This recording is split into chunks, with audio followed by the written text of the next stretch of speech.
We all have fabrics in our stash that we buy time and time again, and I'm no different. So I've pulled together my 5 favourite fabrics. I'm going to have a nosy at which of these I've got in my stash.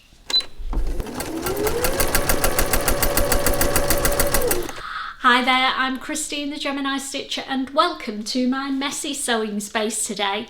Yes, I've been pulling fabrics out of my stash so that we can have a nosy at them together and chat about why I buy them and what I love about them and where I gravitate towards online to purchase them so that you can get some yummy fabrics like mine as well, if you like them. So there's 5 fabric bases that I'm going to look at today. I've got my notes so that I don't forget anything, fingers crossed. And the first one that we're going to look at is a fabric that I'm wearing at the moment, and it's viscose linen. So why do I gravitate towards viscose linen? I love linen in the spring and summer, but a standard linen fabric creases really easily. Now, some people like that rumpled look. I actually don't. So I plump for a linen that's got viscose mixed in with it that stops the creasing from happening, but you still get the breathability and the summery look and the slub weave of the linen fabric. So viscose linen can come in all sorts of different weights and all sorts of different textures, and it depends on the mix between the viscose and the linen. So as a rule of thumb, if you're buying your viscose linen for bottom weights, trousers, jackets, etc., then look for one that is at least 200 GSM, that's grams per metre squared, and that has got more linen than viscose in it. So I would probably go for 70% linen, 30% viscose for trousers and jackets. If you're buying your viscose linen to make blouses and dresses, then you can go for a mix that is more viscose than linen, and that gives it a lighter, more floaty feel, but you still get that texture of a linen fabric. So 2 different ways of looking at your mix of linen and viscose depending on what you're actually using the fabric for.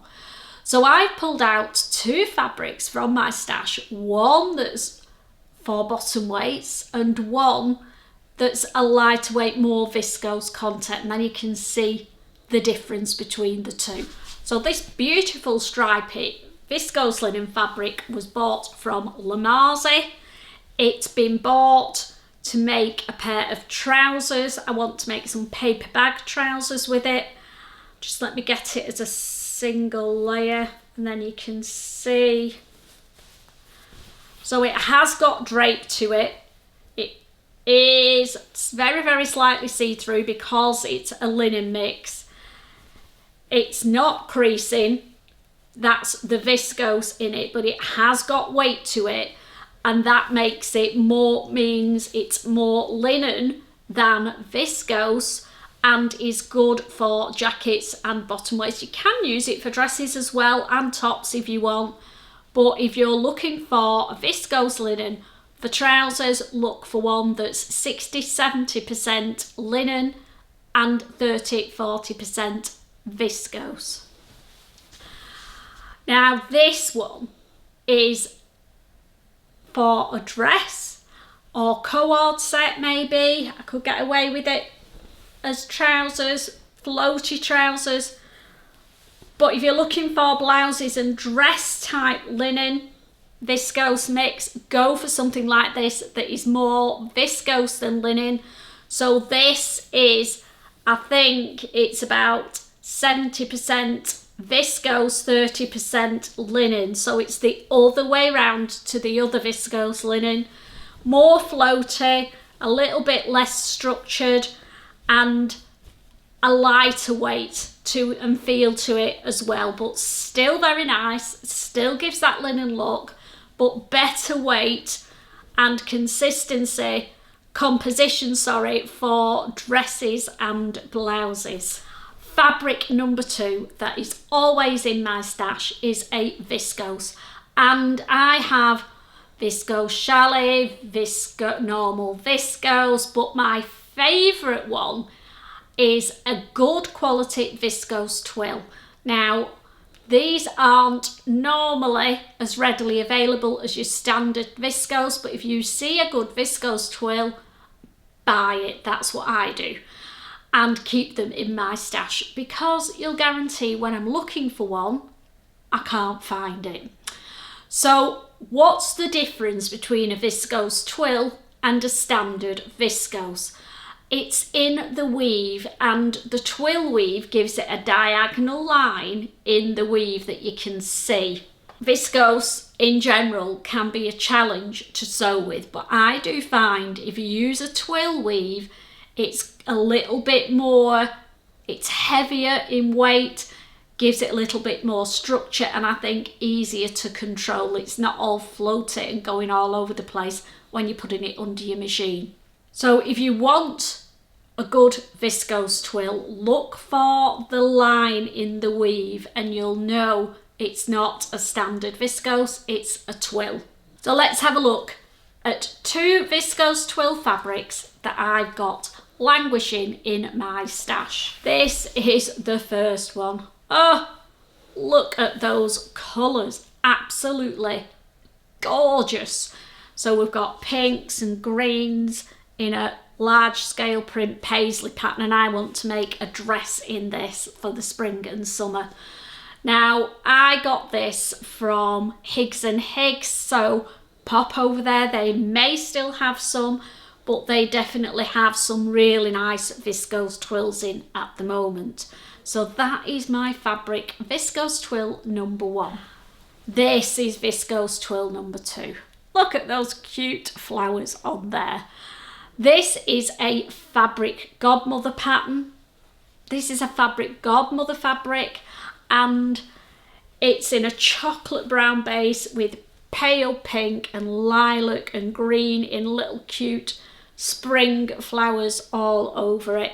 Now, it's a little bit dark for me for the spring and summer, but because it's a viscose twill, it's got that little bit more weight to it. This is probably going to be a dress or a cord set for the autumn, so that's going to stay in my stash for a while for me. But look at that, absolutely love that fabric. So viscose twill isn't just for the spring and summer. Because it's got a little bit more weight to it, you can use it in the autumn and the winter as well. Fabric number 3 is cotton jersey. I love, love, love jersey dresses and tops to wear in the spring and summer, and a cotton jersey is going to be much more breathable. It's got a little bit more structure than your viscose jerseys, so if you're a beginner to jerseys, go for a cotton jersey every time. So compared to a viscose jersey, a cotton jersey has more structure to it, it's got more weight to it, it's easier to control, perfect for t-shirts and t-shirt dresses, and just perfect for beginners to sewing in jersey fabrics. The shop that I always go to for my cotton jerseys has always been my first place to call is Little Legs Fabrics, and the cotton jersey fabric that I love to sew with is Stoff of Denmark as the brand, because their cotton jerseys last, they wash well, and they're easy to sew with as well. And they have some amazing prints out at the moment. Have a look on Beyond the Pink Door. Oh, Andrea's got some amazing ones if they've not all sold out. So what jersey fabrics have I got in my stash? The first one is a Stoff of Denmark one, and it's this denim background with all these multicoloured stripes on them, and I want to make a corally Viscose dress out of this. Can't remember the name, so I'll pop it below.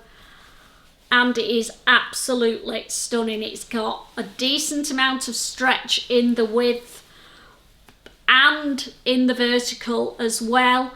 Just a really good all-round jersey fabric. And this second cotton jersey I've had in my stash for a while. It's been about 4 or 5 different garments, this. I love it so much when you have a fabric that you love, love, love, and it's got to be right. You don't always cut into it straight away, do you? So this one has been about 4 or 5 different tops and dresses so far, but I will narrow it down. If that corally Viscose dress works out, I might make 2 of them and make one in this. So this isn't a Stuff of Denmark. This is a Sewing Sanctuary cotton jersey, and they also have some absolutely gorgeous ones, and you can get these from Sarah Patterson. So I will pop the link for this design below. Fabric number 4 that is always in my stash is good quality denim fabrics. Now, denim comes in a lot of different weights. They go from 4 ounce up to about 12 ounce in weight, and it depends what garment you're going to make, which weight you would look for. So for your shirts, dresses, etc., a 4 ounce denim or a chambray is perfect for that. And if you're looking for jackets and trousers, you can go from a 6 ounce up to a 12 ounce, depending on what you're actually doing. I would never use 12 ounce. I tend to go for 6 to 8 ounce denims. I don't like them too heavy.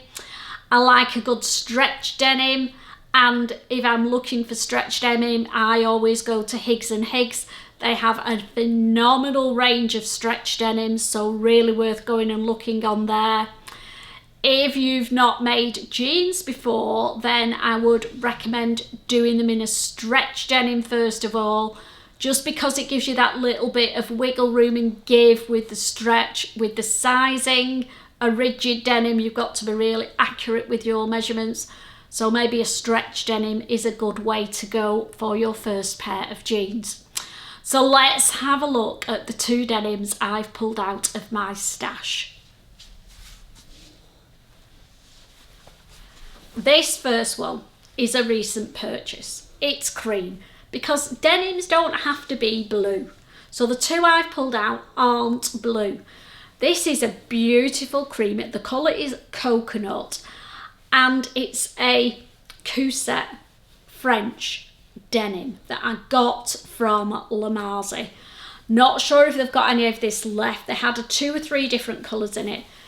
For a denim, it is super, super soft and going to be really nice in a pair of spring and summer jeans. I want to make the Hussard jeans from Maison Fauve. They're my go-to jeans pattern. I love the detail at the pleats at the top of the pockets, the slant pocket detail, the seam down the front. I love the way the waist fits me, and I need to get these made up rapid. This is the second denim. It's my stripy pink denim. Had it for ages. It's one of those, I love it so much, I don't want to cut into it. Well, I do want to cut into it, but I just keep changing my mind what I'm going to make. The latest idea, it was purchased to make jeans with, but my latest idea is to make a jacket for the spring and summer, a little throw on. I love the Thea jacket from Barra Studios, and that's what this might end up being, because I could make a little set, couldn't I, and make the jacket in the cream, in the stripy, and then the cream jeans in the coconut, and they go really well together. So that is a little denim set that's not denim blue. Fabric number 5 covers all the bases on fabric bases, because it's an embroidered fabric, from your embroidery anglaise to your embroidered chambrays, embroidered cotton, embroidered viscoses. I love them all. So I've pulled out 2 fabrics from my stash that are embroidered but on 2 different fabric bases. Embroidered fabric can be for dresses, tops, jackets, if it's embroidered denim. The world is your oyster, but a bit of embroidery on fabric gives it that 3D effect and raises the bar of that fabric to the next level. One thing that I'm actually thinking of doing, and I've seen in the shops recently, is to pull out one of my patterned, quite large patterned viscoses and do a bit of hand embroidery on it, just to give it that 3D effect. So it's got leaves on, just do chain stitch around a few of the leaves. If it's got little flowers, do some satin stitch on them. Just to make it 3D. But you can buy fabric that is already embroidered, and I've got 2 in my stash that I want to show you. You've seen this one before if you follow me. It is destined to be a dress, and it's going to be the puff and pencil square neck dress at the moment. It came from Abercarn's. It's a patterned fabric on a cotton lawn base, and then it's like embroidery anglaise, eyelet embroidery all over it. And I absolutely love this to bits because it's on a cotton lawn base. It is a little bit more structured, and then the embroidery gives it structure as well. So you have to be careful what you're going to make with it. But look at that, absolutely gorgeous. Last but not least is this beautiful embroidered chambray fabric. I got this recently on a trip to Barrow from Cumbrian Crafting, and it's a chambray but embroidered. Not printed, embroidered, which is not easy to find at the right price. And I think I paid about £12.50 for this a metre, so I was well chuffed. I know what I'm going to make with this one. It's going to be one of the dresses from my 5 summer dresses vlog. So if you want to know what dress I'm actually going to make in this, pop back to that vlog. I will pop the link for it below. So there we go. 5 fabric bases that I love to sew with and are always in my stash. Let me know what your favourite fabrics are, and if there's any that I haven't mentioned that you think are really, really good to sew with, then pop them in the comments below and I can add them to my wish list. Happy sewing. I hope I've given you some fabric inspiration, and I will see you all again soon. Bye.